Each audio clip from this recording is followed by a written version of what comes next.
Tout ce qu'on vous donne gratuitement coûte énormément cher.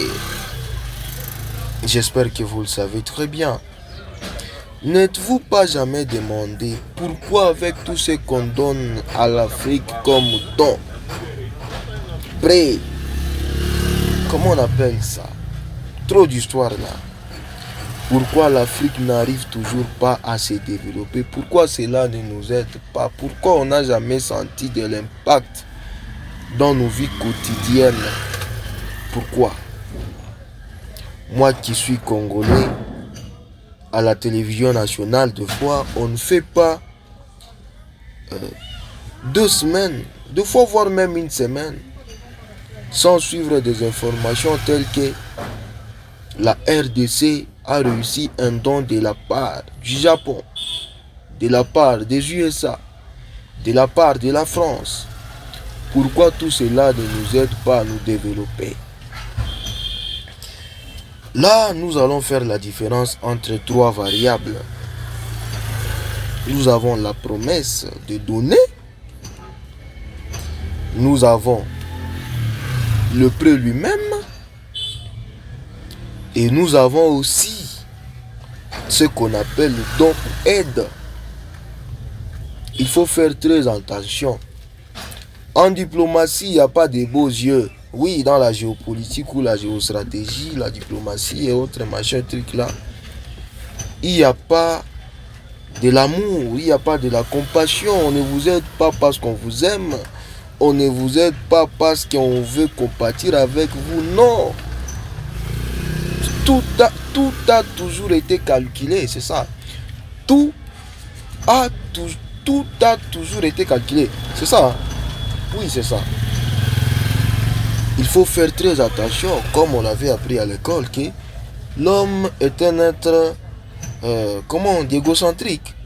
Égocentrique ou égoïste, je ne sais pas, moi j'ai pas fait la psychologie et autres. L'homme, le comportement de l'homme varie en fonction du temps et des circonstances. Et l'homme étant un être égocentrique, l'homme agit toujours en fonction de ses intérêts, en projetant, même si cela n'est pas élucidé, même si cela, il n'y a pas eu d'intention, l'homme agit toujours en fonction de ses intérêts. Commençons avec la promesse. À chaque fois que vous regardez, moi encore, vous suivez la télévision. Aujourd'hui, il y a même Internet. Des fois, on scrolle sur Facebook, TikTok. Nous avons tous ces médias-là, Brut, RFI, France 24, LCI. Nous avons ça même dans nos téléphones. Quand vous regardez, ou moi encore, quand vous suivez les informations, on dit que la France a promis un montant deux fois, on cite même le montant. La France a promis un montant de 20 millions de dollars à la République démocratique du Congo pour l'aider, je ne sais pas moi, à l'Est, pour lutter contre Ebola, pour lutter contre ceci, cela. Quand vous suivez une telle information, soyez attentifs, décryptez, écoutez correctement la rhétorique. Quand on parle d'une promesse, la France a promis. Ce n'est qu'un coup de communication.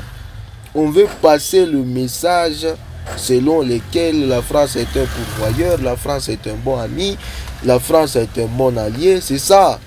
Rien de plus concret dans ça. C'est comme par exemple ce qui s'est fait, comme ce qui s'est fait même maintenant là, en Ukraine. Il y a trop de pays de l'Europe, les Occidentaux, qui font passer de tels messages. Ils ont promis un montant de 5 milliards, de 100 milliards à l'Ukraine. Cela, ce n'est que dans ce but-là de faire passer, comme je l'ai dit là, ce n'est qu'un coup de communication. On veut passer le message selon lequel l'Ukraine n'est pas seule. Nous sommes derrière lui. Malgré tout ce qui peut se passer là, nous serons toujours, moi encore, nous allons venir, nous allons pourvoir. C'est ça. Le tout premier variable, la promesse. Rien de concret dans ça. Nous avons aussi ce que vous appelez prêt.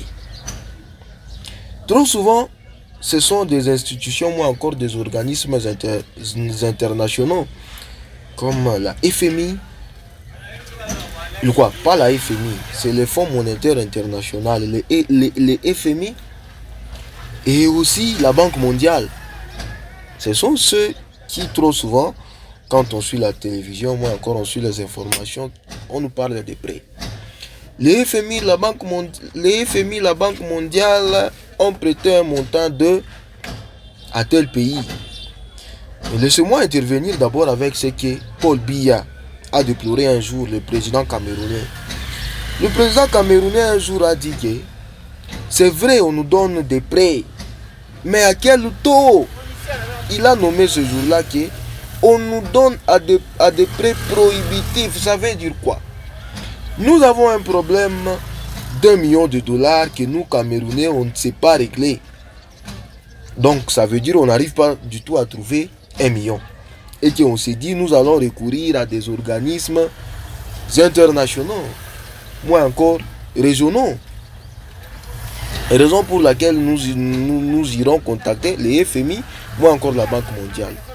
On nous donne, nous sommes allés demander, on nous a prêté 1 million de dollars à un taux prenant de, je peux dire 1000%. Oui, on nous a donné 1 million que nous là, on n'a pas su trouver, que nous là, on n'a pas su récolter, et qu'on nous impose un taux de 1000%, ça veut dire nous, on doit rembourser 10 millions. Où est-ce que nous allons trouver cette somme-là?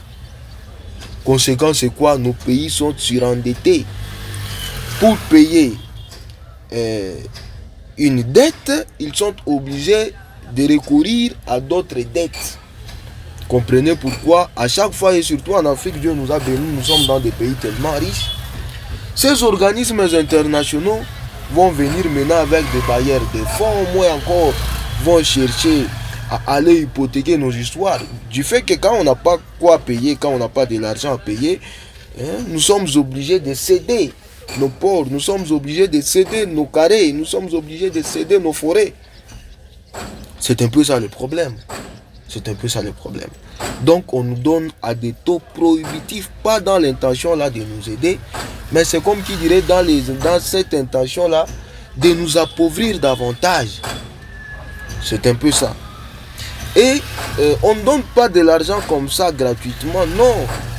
Et des fois il y a des exigences. On vous donne de l'argent, on doit vous donner ceux qui vont venir gérer. Vous devrez nommer nos directeurs.